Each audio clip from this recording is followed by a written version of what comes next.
Our next speaker is Wenshan Wang. She is project scientist in the Robotics Institute working in reinforcement learning and deep neural network.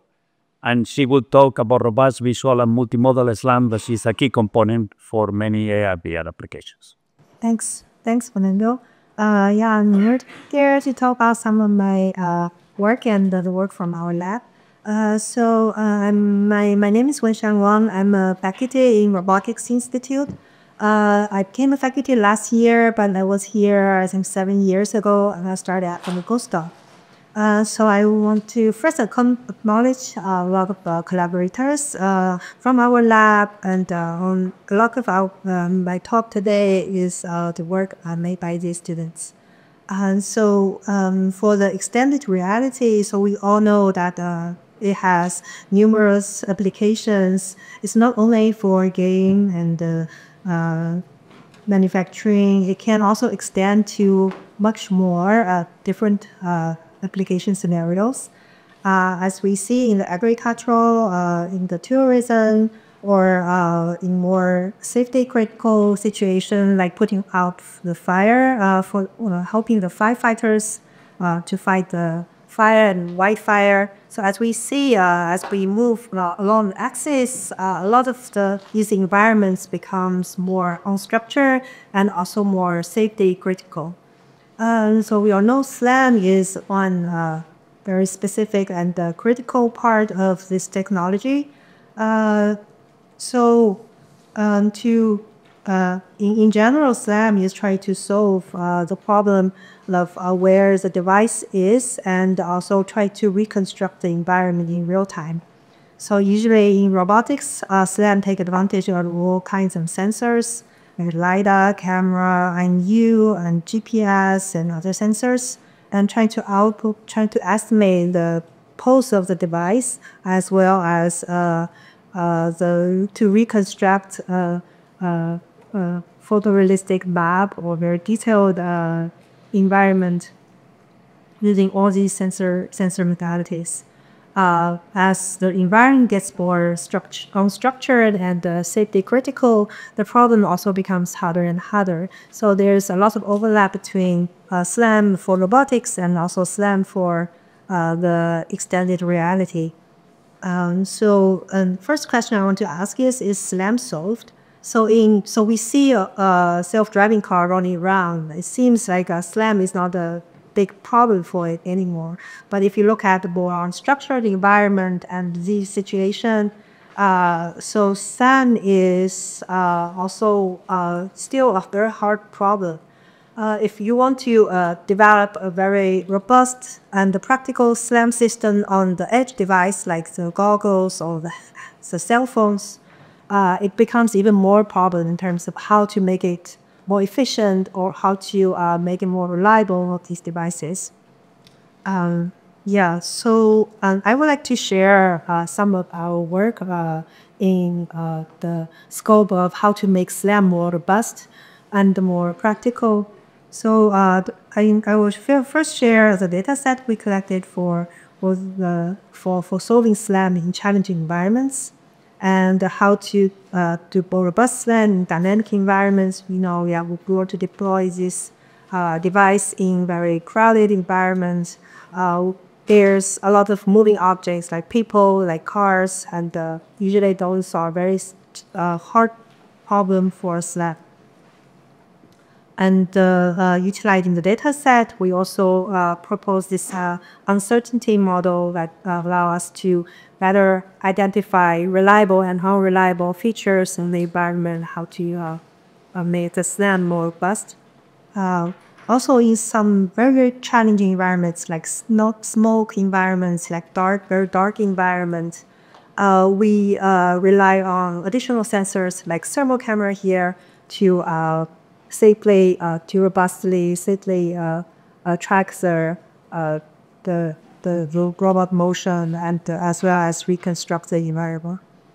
And so first I want to show you this big data set we collected recently. So we collected the first version 3 years ago, and now we are about to release the second version. So it's called Titan Air V2, and it consists of 10 different modalities, including RGB, LiDAR, like a depth sensor, IMUs, different camera model like fisheye data, panorama data, as well as optical flow, event camera data.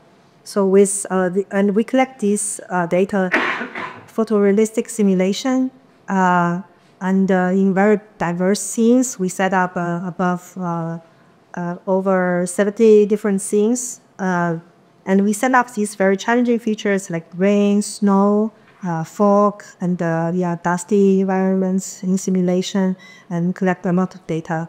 So hopefully, so first thing we did with this data is to use this data to evaluate how robust the current existing SLAM algorithms are.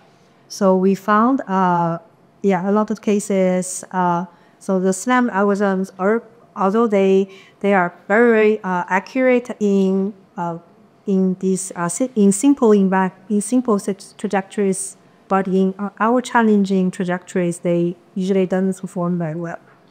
And so as I mentioned, this is very large scale data. It has 50 terabytes data in total, and collected from very diverse scenes, and have different modalities here. For Tufts Air, so we over the past 3 years of B1, so it has already been used by a large community, and we see a large volume of download every day. And it was used in CVPR and ICCV SLAM challenge and workshops. And it also has been used for the NVIDIA official video for his SXing platform.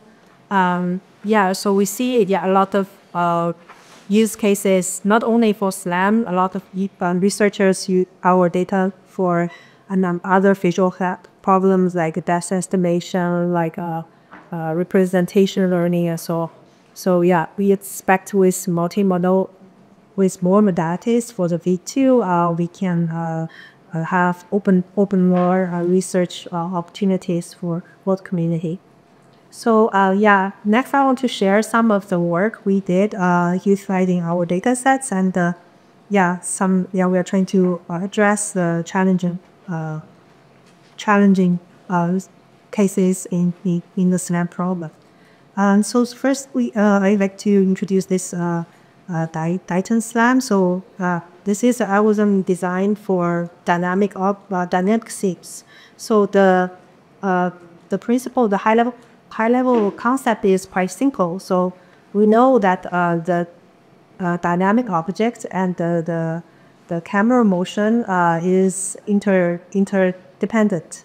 So we know we can leverage the neutral dependence between this camera ego motion and the motion of the object.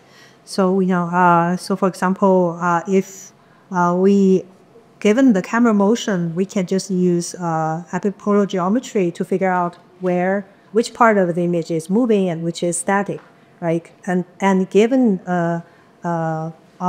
like a mask for the dynamic object, we can better estimate the camera motion.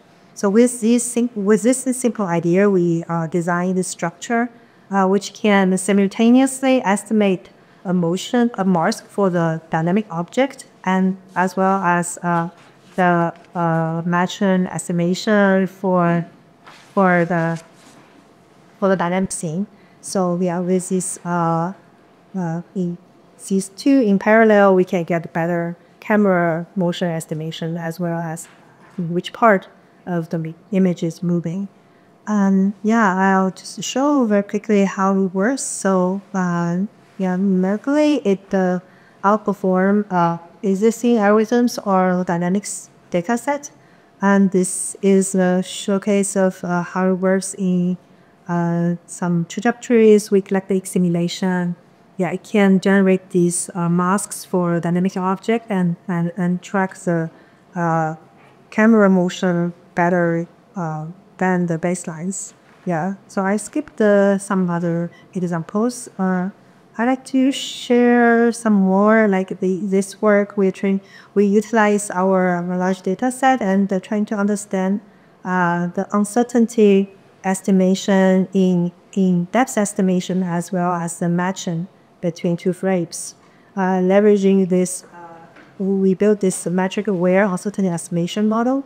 Leveraging this, we can better, we incorporate this metric aware uncertainty estimation in the feature selection as well as the backend post-graph optimization, which allows to improve the accuracy and be less affected by the occlusion in the scene and dynamic object in the scene.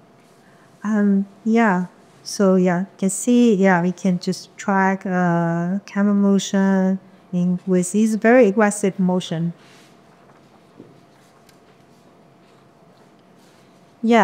So as I mentioned, in these extremely challenging environments like smoke, darkness, so we developed this thermal camera-based odometry system.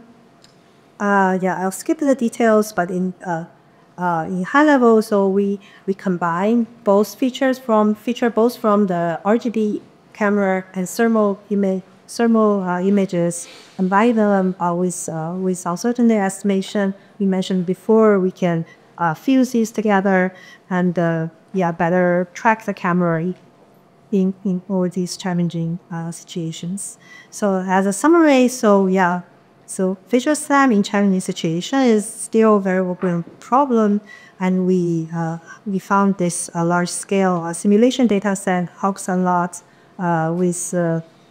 to the community. We get a lot of good feedback, and also with our own research, we utilize the data set all the time.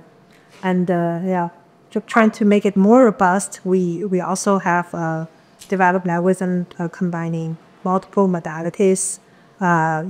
Really pushing the limits of the performance in these challenging situations. Thanks a lot.